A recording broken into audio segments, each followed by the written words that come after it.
This is the National Weather Service in Detroit, Pontiac. The signal you just heard was our weekly test of NOAA All Hazards weather radio stations. K East C63, KIH 29, WNG 582, WNG 647, and WNG 701. This is Severe Weather Awareness Week in Michigan, and we want to remind residents that severe weather season is approaching.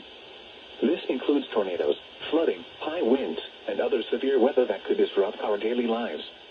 Now is the time to make or review those severe weather emergency plans at home, work, or school before severe weather strikes.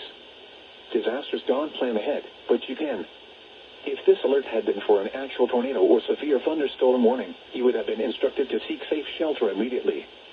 Severe Weather Awareness Week in Michigan continues through this Saturday, March 21st. Additional severe weather safety and preparedness information can be found on our website. This concludes the test of NOAA All Hazards Weather Radio Warning Alarm Device.